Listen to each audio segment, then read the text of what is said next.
There is truly no bad food in Rome.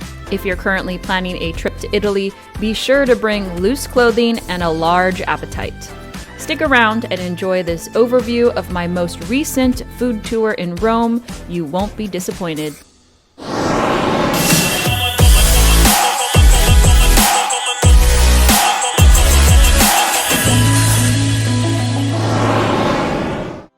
I was lucky enough to enjoy the Roman food tour in the Trastevere neighborhood. We all met up at a central location and prepared ourselves for a marathon of delicious food. Tramezzino is something super popular in Italy. It's a kind of street food, it's a kind of fast food, something that we have, for lunch break or something, and you can find it in every bar. It's a triangle of white bread with delicious things inside, cheap and very good.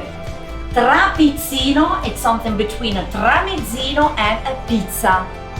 And so it has the shape of a tramezzino, the consistency of a kind of pizza, is fried already, and is a street food. It looks like a pocket. Okay, so this is a trapezzino, and I got the oxtail one, which sounds strange, but is actually quite delicious. This is so unique that you can't get this anywhere else in Italy. You will be able to get this in New York because they are opening a branch, but the fact is that this is an entire food subculture that someone with a dream in Italy created, and now they're known for it. Let's give it a try. A little older and so not a good choice because he's only. I did not eat the paper, do not worry. There were vegetarian options available, and we got to experience several other nibbles before moving on. You see that in the middle of the Tiber, there's a little island right there behind. We can see a building from here, which is an hospital actually, belonging to the church as usual. So everything belongs to the Vatican here, by the way. And also a nice restaurant. I mean, it's a little lovely island. The first bridge that connects that side of the river to the island and to Trastevere was built more than 1,000 years ago by the Romans, basically, and it's still standing. And it's the first bridge ever built here in the city. After that, slowly people started to live here. Now, so this was very popular at the beginning for poor people, a place for poor people. Now it's considered the Bohemian block. If you have an apartment here, it means that you're pretty rich. And the architecture, you will see it walking around, is completely different from the city center. Then it's more similar to any other kind of European capital. Trastevere is a picture of Rome. You will love it, I'm sure. Full of people, very joyful, street artists, live music every single day. Is a DOCG Italian wine. As you can check on the label, which is around the neck, it means that this is the best kind of certification that you can find on Italian bottles of wine. The key to any food tour is to pace yourself. As we started with heavier appetizers, it was nice to experience lighter sausages and cheeses from different regions of Italy next. I was particularly impressed with the neighborhood that we were in as well. It was so full of life, music, and energy. Name of the square is Piazza Como, and is one of the places that locals love the most. People living in Trastevere, they love the most. Peppo means pesce povero. It means poor fish, for the reason that I told you before. What it means, that if you come here by yourself and not on our tour, you check the menu and they only have fish preparations. But because we are the Roman food tour, they make exceptions for us. We can do whatever we want. And it means that you have 3 options of fresh and made pasta tonight.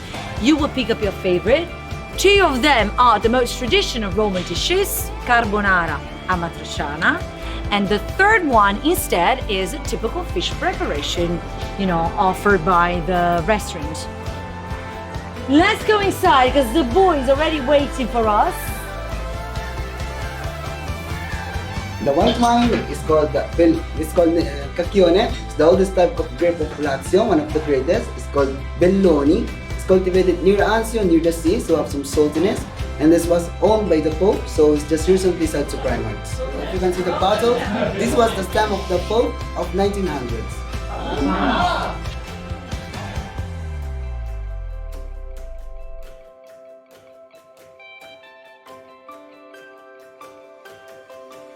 Hi guys, it's Vanessa. So this is the 5th carbonara I've had here in Rome so far, and I'm on the hunt for the best carbonara in Rome. What this is made out of, if you don't know, is a pasta and an egg yolk sauce. It also has some Parmesan on it with some bacon, which I really appreciate as an American. We will see if tonight's the night where I have the best carbonara in Rome, but stick around to find out. A misconception about Italian food is that it's all rather homogenous. Yes, there are major staples. However, the food is so different based off of what region you might be in. I'm sure you'll be pleasantly surprised. Gelato is the only thing that doesn't have a stamp. So even when you read artisanal outside, maybe it's not true because they don't have a kind of certification. So how do you want to make sure that the gelato that you're trying is a real gelato? Just take a look at it. When you see something super tall, looking fluffy and very inviting, stay away because it's a fake gelato. Gelato needs a stable temperature, which is the one inside the box, because the box is inside the freezer, because the counter is a freezer. Okay, so gelato, it has to be flat. You can see in this place they cover them as well. You know, so you don't see it at all. The second thing that you have to check is the color. When you see those colors super bright or very dark, or like strawberries with the color of blood or something like that, there's something wrong, you know? Full of coloring and flavorings inside, but stay away. The difference between gelato and ice cream is that the base of gelato is fresh milk. The base of ice cream, instead, is cream, right?